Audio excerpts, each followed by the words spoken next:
大家好，我是彩虹。快过期的牛奶不舍得扔怎么办？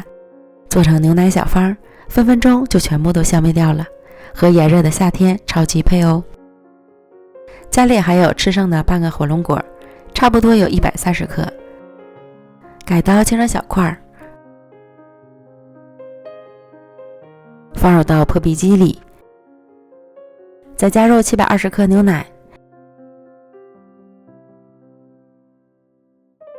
选着果汁键打成汁，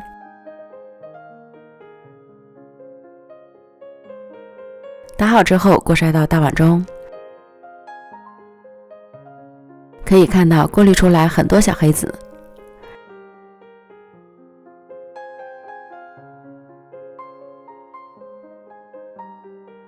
然后加入30克白糖，90克玉米淀粉，充分搅拌均匀。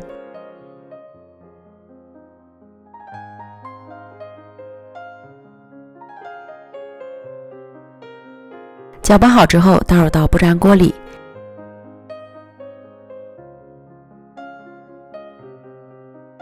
开中小火加热，温度逐渐升高后，就要不停地搅拌，放着糊底。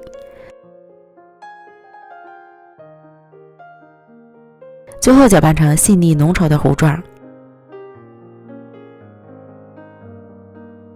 离火，倒入到合适的容器里，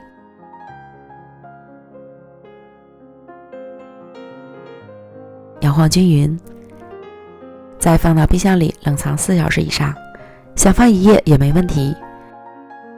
取出来之后，先将边缘活动活动，再倒扣就能轻松脱模了。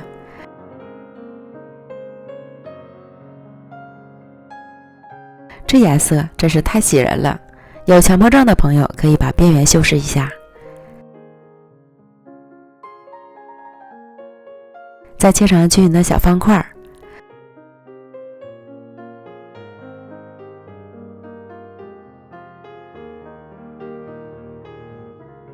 最后将表面裹满椰蓉，就大功告成了。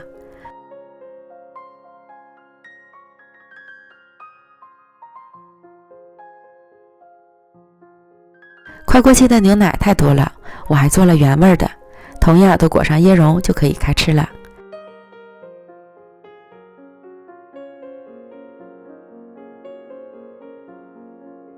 2个口味的牛奶小方，软软弹弹的，入口即化。原汁原味的，吃起来奶香浓郁。再来尝一个火龙果味的，口感清新，香气浓郁，好吃极了。